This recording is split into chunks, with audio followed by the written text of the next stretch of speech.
The chair of urban warfare studies at West Point, John Spencer, joins us now, friend of show. John, thank you for joining me on such an important day. And I know that you understand the larger responsibility of what Israel is doing versus us. But let's talk about it as if we don't feel that way. It's just about America and what it means for us. What do you believe people need to know about the reach of the rot that is in the Middle East right now?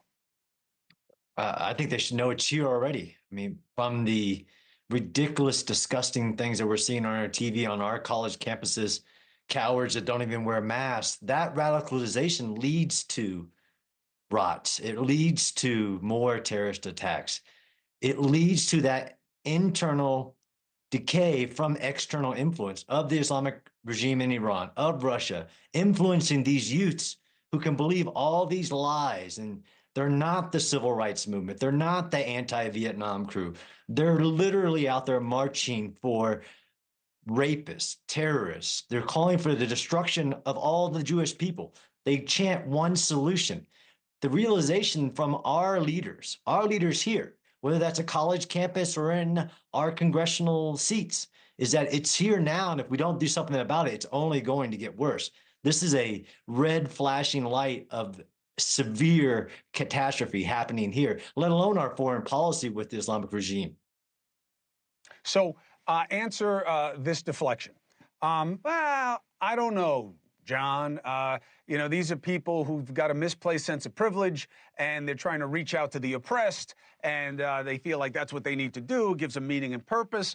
They'll move on. And we saw how as soon as school let out, they were mostly gone, and now school's back, and here we are on October 7th, so they're doing it. And Iran, they can't really touch us here. So let's help Israel to the extent that we have to, but the problem stays in the Middle East. Your response? That's a lack of, I mean, that's ignorance. I mean, they're attacking Jewish communities in our homes. They're attacking American Jewish people. They're attacking their synagogues, their Chabads, their schools. They're attacking, let alone the fact that there are American citizens in captivity with Hamas that were killed on October 7th. It's freaking ridiculous. They're attacking us, the Americans. They're attacking our values of what is right and wrong. Who do we stand for? This is already an attack of the American society, and we're seeing it in front of our TVs, and we're asleep at the wheel. So what do we do? What is the option? What is the decision chain here? There's no will among the American electorate right now for boots on the ground, although they should know. We've been moving in tens of thousands of people to help with evacuations and other logistical things that makes our fighting men and women vulnerable in the region.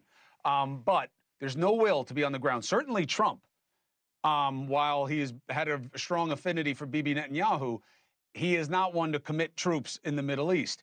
Harris, you heard what she just said. The people of Israel and the people of America have a bond. I don't even know what that means because it's about state actors, not about citizenry. So what is the decision chain for America? Number one is to stand with our friends.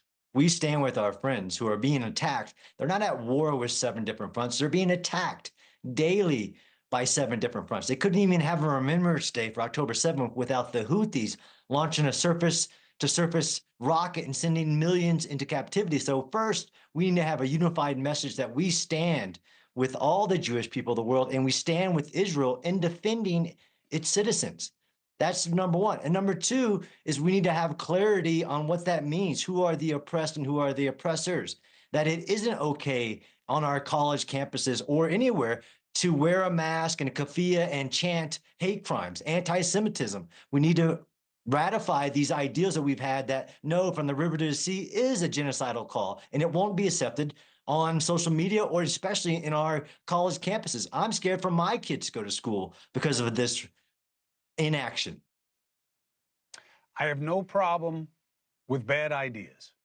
In America, you get to express your bad ideas, and it allows them to be exposed and reduced by better ideas. My concern is 100 rockets hit Israel today from different points of resistance in the south mostly.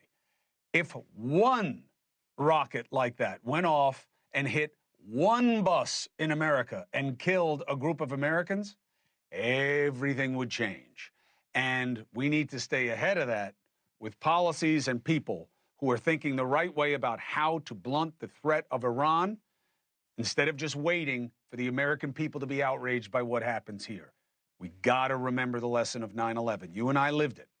And we got to remember that the idea of never forget wasn't just about that day. It was about who did it. Hey, thanks for watching. Go to joinnn.com to find NewsNation on your screen. And don't forget, click the red subscribe button below to get more of NewsNation's fact-driven, unbiased coverage.